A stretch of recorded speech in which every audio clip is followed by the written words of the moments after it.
Hey everyone, good to be with you once again, and I'm a woman of my word. I told Bea Franklin and Grace Barbara that last week, when you beat Memphis and when you beat Ohio State, you guys could come back in studio. So it's awesome to have you guys back as you guys move on now to the Elite Eight, a big game against Florida State, but we'll talk about that in just a second. I think, let's go ahead and clear the air. B, we'll talk about the elephant in the room right now, the nice shiner, the souvenir you got against Memphis. You doing okay? Yes, I put eyeshadow on for the interview today, but I forgot the other eye. So yeah, I'm doing okay. Just got a little elbow towards the end of the game, but it's healing up and I'll be ready for Saturday. A couple stitches, gonna be out by then? Yeah, hopefully. Well, let's talk about that game, an incredible game back and forth.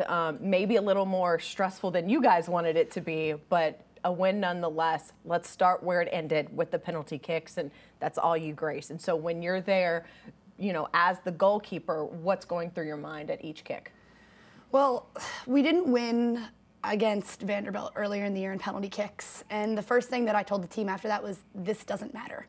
What matters is the NCAA, and if we get to the NCAAs and we get to penalty kicks, it will be ours, right? So it was a learning experience. So we went into that with that perspective of like, all right, it didn't work out for us last time. Just be confident. Take a deep breath. We've got it. After the first kick, they missed. I think everyone just got a little bit excited. I mean, it's tough when the other team misses, but that only helps us. So everyone had a little bit more confidence going into the rest of the shoot. The fans were amazing, continued to hype us up. All of my teammates came after they took a kick and said, hey, you got this, one by one, and finished on that fifth kick victorious. There was some great insight on the broadcast listening to it and watching it back here about how, you know, maybe some casual soccer fans just think this is luck of sorts, but there's a lot of prep that goes into penalty kicks, watching girls' tendencies, kind of knowing, and it's much more of an educated guess than anything when you're studying. Absolutely, absolutely. You have to kind of look at where players normally kick the ball. So a couple of the girls usually in the game, I noticed that they shot across their body. The coaches also, I've got to give a shout out to John because he told me like, hey, their tendencies are, this is what they normally do. And so he said, take that with a grain of salt, obviously, go in there and do what you're capable of doing and do what we've practiced. But hey, this is a little bit of information, and if it helps you and you want to use it, by all means. So the coaches have definitely been very helpful in trying to help coach me in the best way to go about the penalties. But we've been working a lot in practice. We've been staying after practice and doing extra penalty kicks. Bea's been very, very helpful as well, and she's been kicking on me as well. So we were ready. All right, so you are in the moment, focused. What are your emotions throughout the penalty kick? Just a lot of encouragement under our breath for Grace as we're standing there at halfway. I was ready to take the 10th one if it got there, but thank goodness it didn't. Thank goodness it didn't.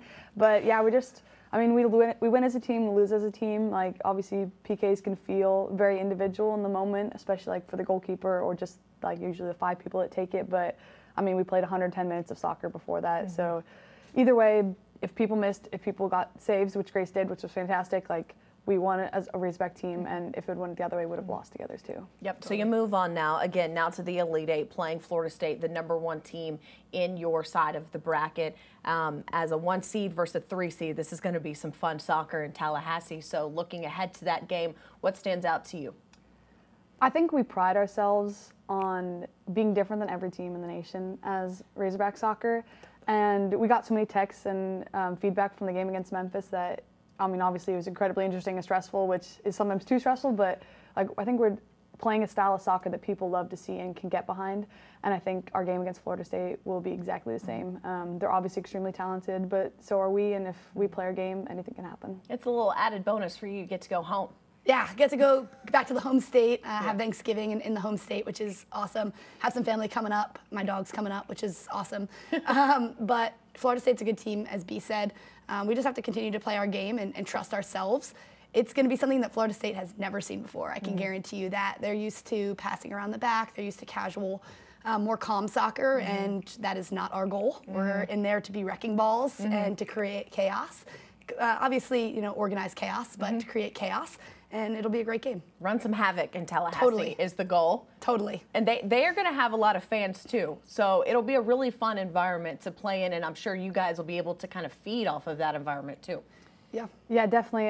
Another added factor to the game is their new head coach is Penske, who used to coach at University of Tennessee, and so our coach has a history with him, which will just be even more exciting on the sidelines as they probably get into some pitter-patter between them. But they'll just add to the intensity of a really exciting game they're about to play. All right, we're not going to look ahead to the College Cup in Cary. We'll have you back for that. But what would it mean for this program to get there and be one of the last four standing? Arkansas has never been there. It would be making history. A lot of people doubted us in the beginning of the season. They doubted where we could go and what we could do. They doubted the players that we had, and I think that everyone looking at us now, they better have regrets for how little they trusted us. And I mean, we made it back to an Elite Eight. I wasn't on the team last year, but I can say wholeheartedly that that was our goal, and that's all that people wanted to do. Make it back to the Elite Eight and continue to push forward and continue to make history. And that's really all that we're focused on. What would it mean for you, Bea? Just kind of echoing what Grace said, just something we've never done before. At the beginning of the year, we kept saying that, hey, we want to go to a Final Four. That's our goal.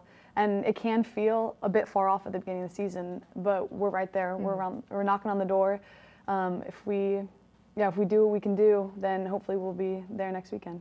All right, well, I'm not going to jump ahead, but I'm ready for a national title trophy to come back to Fayetteville. All right, ladies, good luck on Saturday against Florida State, a 1 seed and a 3 seed. Going to be some great soccer playing in the Sunshine State. That's going to do it for your Pig Trail Nation report.